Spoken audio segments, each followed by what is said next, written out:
कृष्ण कन्हैया लाल की जय। ओम गजाननं भूतगणादिसेवितं कपित्थजम्बूफलचारुभक्षणम् उमासुतं शोकविनाशकारकं नमामि विघ्नेश्वरपादपङ्कजम्। गुरुब्रह्मा गुरुविष्णु गुरुदेव महेश्वर गुरु साक्षात् परब्रह्म तस्मै श्री गुरवे नमः। नारायणं नमस्कृत्यं नरं चैव नरोत्तमं देवी सरस्वतीं व्यासं ततो जयमुदीरयेत्।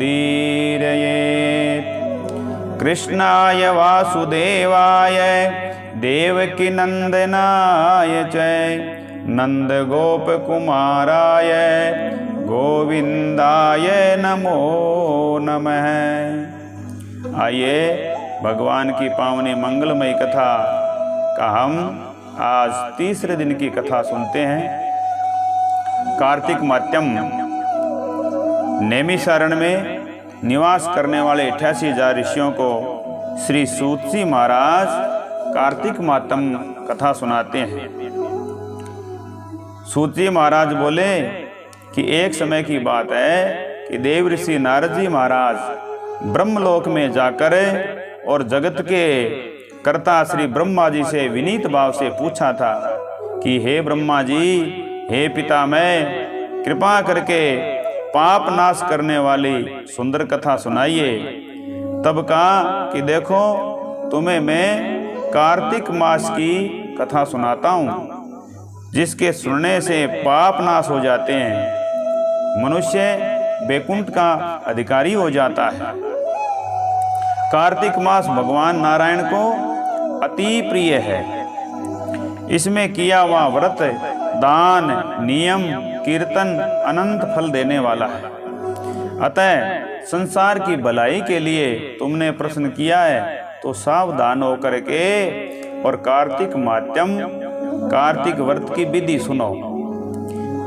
प्रातः काल ब्रह्म मुहूर्त में उठ करके सोच आदि से निवृत्त होकर के और मंजन आदि करके कहते हैं कि श्राद्ध के दिन चंद्र ग्रहण और एकादशी को दांतुन नहीं करनी चाहिए। जिस दिन दांतुन करनी हो तो खूब अच्छी तरह से मुंह साफ कर लेवे। और स्नान की विधि बताते हुए कहते हैं कि जब 2 घड़ी रात्रि हो तो तिल, चंदन, चावल, पुष्प, कुश लेकर तालाब, कुंड, नदी, संगम या किसी भी तीर्थ स्थान में जाकर भगवान से प्रार्थना करे कि हे भगवान, और आपकी और लक्ष्मी जी की प्रसन्नता के लिए मैं कार्तिक स्नान करूंगा। प्रतिज्ञा करके श्री गंगा जी, शिव जी, सूर्य और विष्णु जी का ध्यान करें।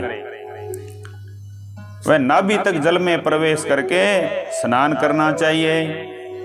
और अपने घर पे अगर कोई व्रत करता हो तो अपने घर में बैठ करके कुसा जल में डाल करके और सबसे पहले जल से अपने चरण धोए और उसके बाद हर हर गंगे कहते हुए जल अपने सर पर डाले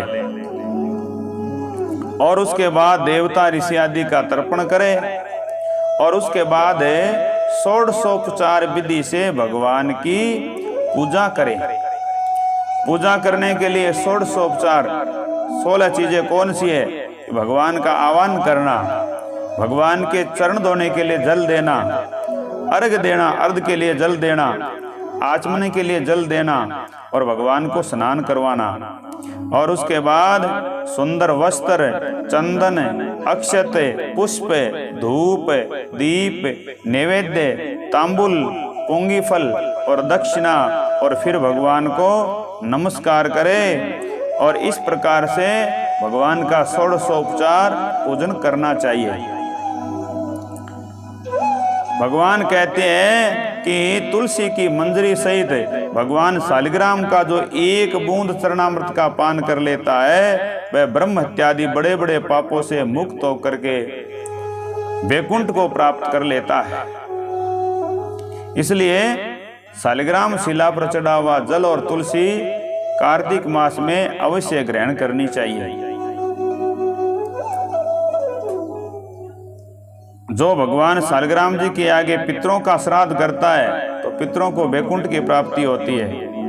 जो भगवान शालिग्राम जी का दान करता है तो पृथ्वी दान के समान फल मिलता है। कहते हैं कि शालिग्राम जी की मूर्ति न बेचनी चाहिए और न खरीदनी चाहिए, किसी के द्वारा दी हुई हो, गिफ्ट में मिली हुई हो और किसी को भी देना भी चाहिए।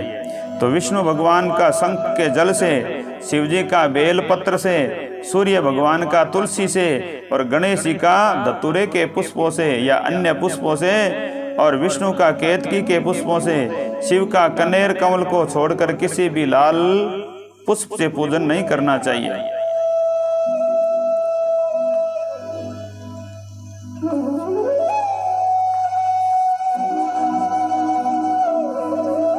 भगवान विष्णु का पूजन शंख के जल से करना चाहिए और शिव जी का बेल पत्रों से आराधना करनी चाहिए, पर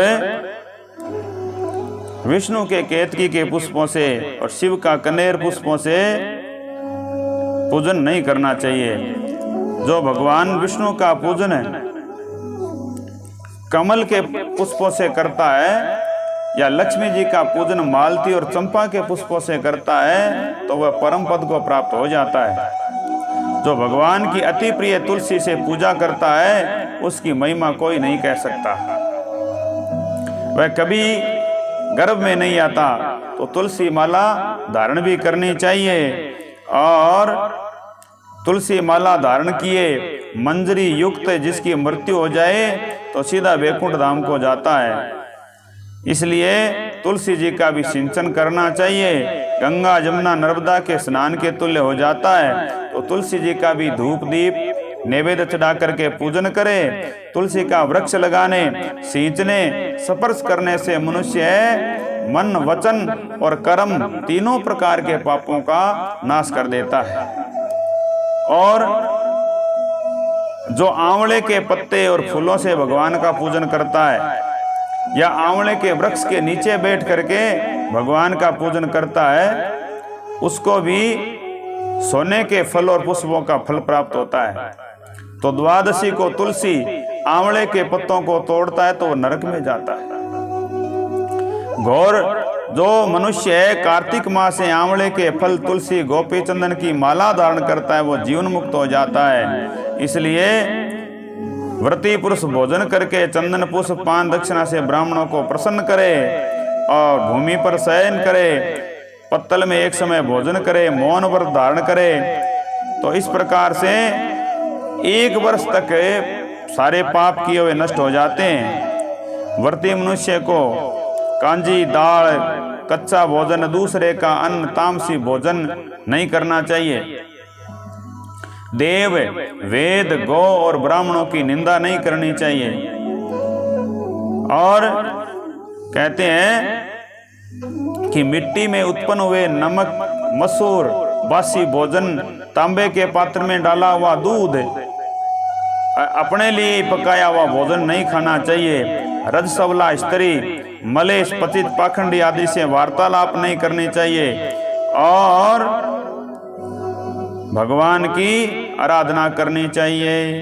बोलिए विष्णु भगवान की जय। तथा वह ज्ञानी एवं सत्संग करने वाला, उसके यहाँ एक बकरा था। राजा ने घोषणा करवाई कि इस बकरे को जो चरा करके तृप्त कर लावेगा उसे मैं अपना राज्य दे दूंगा, किंतु बकरे का पेट भरा है या नहीं इसकी परीक्षा मैं स्वयं करूंगा। राजा ने जैसे ये ऐलान किया, कई लोग बोले यह कोई बड़ी बात है, बकरे का पेट भरकर चराना तो साधारण काम है। ऐसा विचार करके एक मनुष्य उस बकरे को चराने के लिए जंगल में ले गया। पूरे दिन बकरे को हरी हरी घास खिलाई। उस आदमी ने सोचा मैंने सारे दिन इस बकरे को खूब खिलाया है, शाम हो गई, अब तो इसका पेट भर गया ही होगा। वह उस बकरे को राजा के पास ले गया, किंतु राजा ने जैसे ही थोड़ी हरी घास सामने डाली, वह उसे खाने लगा। राजा ने उस व्यक्ति से कहा कि तुमने तो भाई पेट भर करके कहाँ खिलाया है, अगर इसका पेट भरा होता तो अब ये घास नहीं खाता, ये घास खा रहा है। तो किसी ने कहा इसने पूरा पेट भरा नहीं है, मैं भर दूंगा। कई लोगों ने प्रयास किया पर सफलता नहीं मिली। सबने बकरे को खूब खिलाया पिलाया, पर राजा के सामने जैसे ही आता, राजा उसे हरी घास डालते, वह उसे खाने लगता। बकरे की आदत होती है, घास देखते ही उसमें मुंह मारता है। तो एक दिन एक सत्संगी पुरुष, एक महात्मा पधारे और राजा की घोषणा के पीछे रहस्य को समझ गए। उन्होंने युक्ति से काम लेने का निश्चय किया। बोले हम इस बकरे को पूरा पेट भर के खिला देंगे। बकरा लेकर के महात्मा जी और जंगल में चले गए, किंतु जैसे बकरा हरी घास खाने के लिए कोशिश करता तो जोर से एक लकड़ी की मुंह पर मारता। जितनी बार बकरे ने घास खाई उतनी बार जोर जोर से उसके मुंह पर पिटाई की गई। जैसे ही बकरे के सामने हरी घास करे, बकरा मुंह आगे करे, उसके मुंह पर मार पड़े। तो अब आखिर बकरे को भी निश्चय हो गया कि घास खाने के लिए अगर मुंह खोलूंगा तो लकड़ी की मार पड़ेगी। पूरे दिन मार पड़ने से बेचारा घास में मुंह डालने की आदत ही भूल गया, बिल्कुल भूखा, पेट चिपक गया। शाम हुई, सत्संगी पुरुष उस बकरे को लेकर राजा के पास आया और बोला मैंने इस बकरे को पेट भर करके खिलाया है और ये अब बिल्कुल घास नहीं खाएगा, आप परीक्षा करके देख लीजिए। तो राजा ने बकरे के सामने घास रखी, किंतु उसने मुंह फेर लिया, घास की तरफ उसने नजर भी नहीं डाली। उसके मन में ये बराबर बैठ गया कि घास में मुंह डाला कि मार पड़ेगी। बकरे ने घास नहीं खाई सो नहीं खाई। राजा जान गए कि जरूर उन्होंने इस बकरे का मन भर दिया है।